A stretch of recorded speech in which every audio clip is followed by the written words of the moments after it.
2014's Last Shift is a mystery horror film from writer-director Anthony DiBlasi. The film is about a rookie cop's first ever work shift that ends up being on the last night of a closing police station. Last Shift is one of those movies that cinema junkies would refer to as an indie darling or a hidden gem.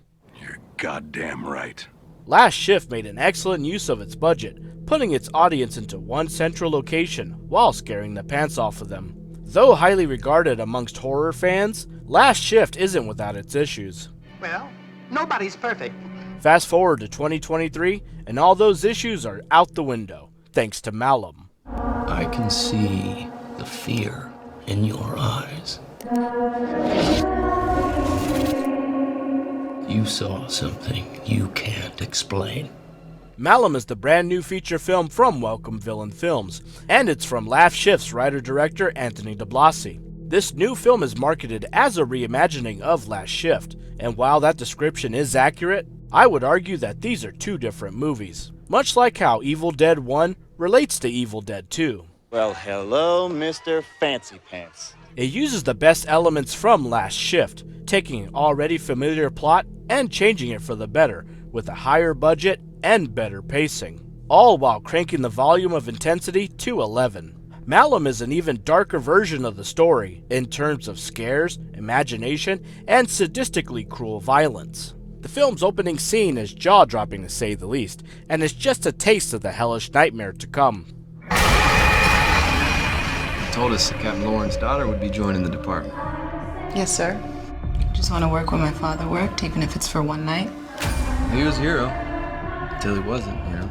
The basic plot of Malum is very similar to Last Shift, where a rookie cop looks over a closing police station. After spending the majority of her shift by herself, the old station turned into a living nightmare, involving creepy weirdos, a snuff film, and a bloodthirsty cult.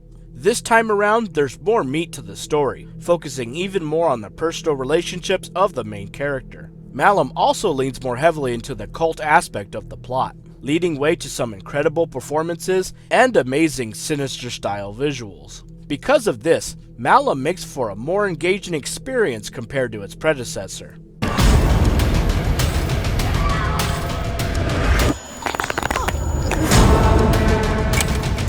I can't do this anymore. Just get me out. Once the psychological horror kicks in, the terror never stops. Combine this with a perfectly fitting musical score from Samuel Laflamme, who I might add is most notable for his works on the Outlast video games. Oh, hell yeah! Malum features a ton of genuine heart-pounding jump scares, along with some violent death scenes that narrowly avoids feeling mean-spirited. The level of violence in Malum is visceral and downright brutal, with some graphic blood and gore. Now you're speaking my language. The biggest complaint I had with Last Shift was that it dragged in parts. The overall pacing of Malum is much better in comparison. Once the horror starts, it never stops. You can tell that Anthony DiBlasi used the higher budget to his advantage. There's even some moments of humor within the banter of some of the characters. Lanford Police Department.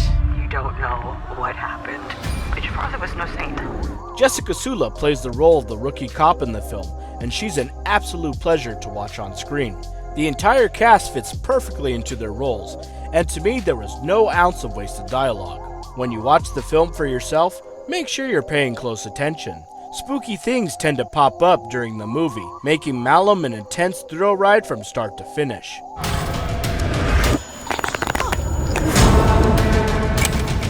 I can't do this anymore. Just get me out. Even compared to the original film, Malum stands out as its own monster, featuring an unsettling and powerful musical score. I can almost guarantee that Malum will make you jump out of your seat.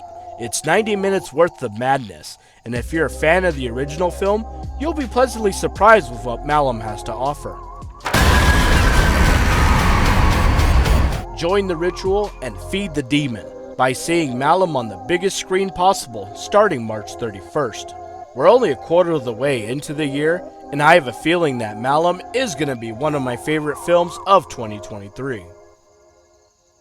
Mr. Noel was the teacher in the school, giving a lesson one afternoon. Little Tommy Tompkins was the dance, and what a fool! Didn't know which was the sun or moon.